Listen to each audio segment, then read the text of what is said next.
Hello friends, कैसे हैं आप? उम्मीद है आप सब ठीक होंगे।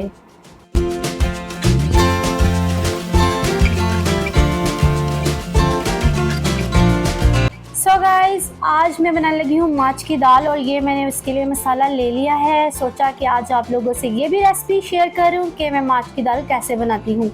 और ये देखिए, मैंने प्याज को कटिंग कर लिया है। अब मैं टमाटर कटिंग करने लगी हूँ और लहसुन अदरक आपको पता है वो मैं चॉप करती हूँ। और ये देखिए, जो लोग मेरी यूट्यूब चैनल पे नए हैं और मेरी वीडियो वॉच करते हैं तो प्लीज़ सब्सक्राइब भी लाजमी किया करें और कमेंट्स भी किया करें, ताकि मुझे भी पता चले कि मेरी यूट्यूब फैमिली मेरी वीडियोस को कितना पसंद करती है।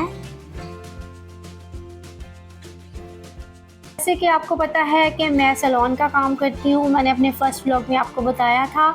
तो जस्ट मैं मेकअप आर्टिस्ट नहीं, मैं कुक भी बहुत अच्छी हूँ, मैं हाउस वाइफ भी बहुत अच्छी हूँ। और ये देखिए, मैंने घी ऐड कर दिया है और अब मैं इसको रेडी करना स्टार्ट करती हूँ।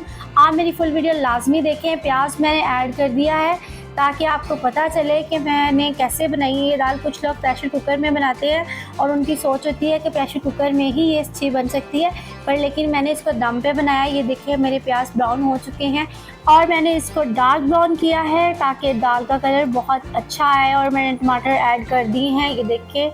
और जैसे जैसे रेसिपी तैयार होती जाएगी आप खुद देखेंगे इसका कलर कितना बेस्ट होता जाएगा। और अब मैं इसमें डालती हूँ स्पाइसेस। ये देखिए, मैंने हल्दी डाल दी है और अब मैं मिर्चें डालूँगी। और वहाँ आपको पता है अब्बू की तरफ तो एक ही मसाला डालती हूँ और सब चीज़ें ऐड होती हैं। और यहाँ मैं अपने घर पे खाना बना रही हूँ, इसलिए सब चीज़ों का मैं पानी ऐड करने लगी हूँ थोड़ा सा, ताकि मसाला अच्छे से पक जाए। और इसको कवर करके छोड़ दूँगी। और ये देखिए, हमारा मसाला रेडी हो चुका है और कलर भी देखिए कितना बेहतरीन आया है। और अब इसमें मैं दाल ऐड करने लगी हूँ। ये देखिए, कोई प्रेशर कुकर नहीं लगाया और मैंने इसको बॉयल भी नहीं किया और मैंने इसको डायरेक्ट ही डाल दिया है और इसको 1 घंटा मैंने भिगोए रखा। और ये देखिए, अब मैं इसमें धनिया ऐड करूँगी।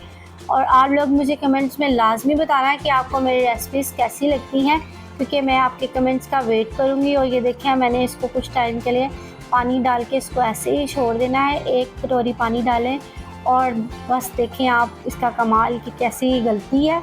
और इसको कुछ टाइम के लिए हम कवर करके छोड़ देंगे। और अब मैं इसको देखने लगी हूँ हमारी दाल किस हद तक पक चुकी है। और ये देखिए गाइस, कितना अच्छा कलर आया है। मेरी वीडियो आपको कैसी लगी है कमेंट्स में लाजमी बताएं। Thank you.